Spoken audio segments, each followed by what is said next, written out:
കുതിരവട്ടം മാനസികാരോഗ്യ കേന്ദ്രത്തിൽ നിന്ന് ചാടിപ്പോയ പെരിന്തൽമണ്ണ ദൃശ്യക്കൊലക്കേസ് പ്രതിയെ കോഴിക്കോട് എത്തിച്ചു. മുംബൈയിൽ വ്യാജ പേരിൽ മത്സ്യബന്ധന തൊഴിലാളിയായി കഴിയുകയായിരുന്നു പ്രതി. വിദേശത്തേക്ക് കടക്കാൻ ശ്രമിച്ചിരുന്നതായി അന്വേഷണ സംഘത്തിന് വിവരം ലഭിച്ചു.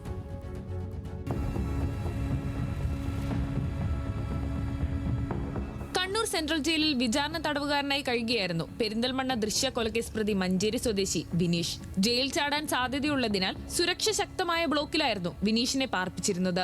അവിടെ നിന്ന് രക്ഷപ്പെടുക അസാധ്യമെന്ന് മനസ്സിലാക്കിയ വിനീഷ് മാനസികാരോഗ്യ കേന്ദ്രത്തിലേക്ക് മാറിയാൽ രക്ഷപ്പെടാനുള്ള വഴികൾ എളുപ്പമാകുമെന്ന പ്രതീക്ഷയിലായിരുന്നു. പല കാരണങ്ങൾ പറഞ്ഞ് ആശുപത്രിയിലേക്ക് പോകണമെന്ന് വാശി പിടിച്ചു. നടക്കാതെ വന്നപ്പോൾ മാനസികാസ്വസ്ഥത അഭിനയിച്ചു. ഇതോടെ കോടതി ഇടപെട്ട് കഴിഞ്ഞ വർഷം ഡിസംബർ 2ാം വാരത്തിൽ കോഴിക്കോട് കുതിരവട്ടം മാനസികാരോഗ്യ കേന്ദ്രത്തിലേക്ക് മാറ്റി.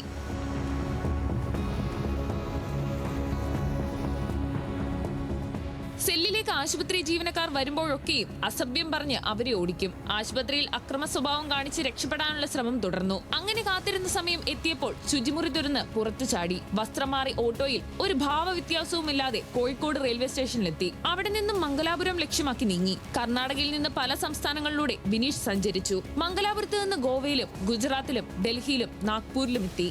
വിവിധ സംസ്ഥാനങ്ങളിൽ ആക്രിപർക്കിയും പല ജോലികൾ ചെയ്തും പോലീസിന്റെ കണ്ണിൽപ്പെടാതെ കഴിഞ്ഞു. കഴിഞ്ഞ ഒരു മാസമായി മുംബൈ തുറമുഖത്ത് മത്സ്യത്തൊഴിലാളിയായി ചാർലി എന്ന വ്യാജ പേരിൽ ജോലി ചെയ്യുകയായിരുന്നു പ്രതി. കുതിരവട്ടത്തു നിന്ന് ചാടിപ്പോയത് മുതൽ CCTV ക്യാമറകളിൽ പതിയാതെ പ്രതി പ്രത്യേകം ശ്രദ്ധിച്ചിരുന്നു. ഇതോടെ വിനീഷിനെ കണ്ടെത്താനുള്ള പോലീസിന്റെ ശ്രമങ്ങൾ വിഫലമായി. പ്രതി മൊബൈൽ ഫോണും ഉപയോഗിച്ചിരുന്നില്ല. ശാസ്ത്രീയ തെളിവുകൾ പ്രായോഗികമല്ലാത്തതിനാൽ പാരമ്പര്യ രീതിയിലായിരുന്നു അന്വേഷണം. സ്വന്തം മൊബൈൽ ഫോൺ ഉപയോഗിക്കാതെ വഴിയിൽ കാണുന്നവരുടെ ഫോണുകൾ വാങ്ങി അതിൽ വാട്സ്ആപ്പ് മുഖാന്തരമാണ് വേണ്ടപ്പെട്ടവരുമായി വിനീഷ് ആശയവിനിമയം നടത്തിയിരുന്നത്. വിനീഷ് മഹാരാഷ്ട്രയിൽ ഉണ്ടെന്ന രഹസ്യ വിവരത്തെ തുടർന്ന് നാസിക്, നാഗ്പൂർ, കല്യാൺ തുടങ്ങി നിരവധി സ്ഥലങ്ങളിൽ നടത്തിയ തെരച്ചിലിൽ ലഭിച്ച സൂചനകൾ ഉപയോഗിച്ച് 400-ൽ അധികം CCTV ദൃശ്യങ്ങൾ പരിശോധിച്ചതിൽ കല്യാണിൽ നിന്ന് മറ്റൊരു CCTV ദൃശ്യം കൂടി ലഭിച്ചു. ആഴ്ചകളോളം അവിടെ താമസിച്ചായിരുന്നു പിന്നീടുള്ള പോലീസിന്റെ അന്വേഷണം.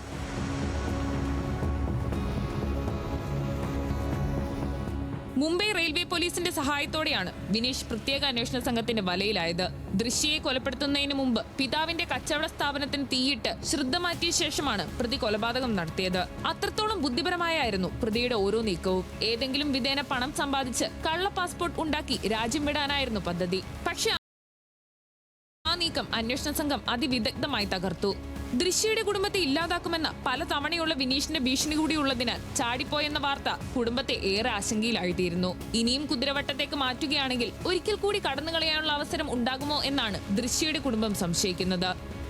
ന്യൂസ് മലയാളം, കോഴിക്കോട്.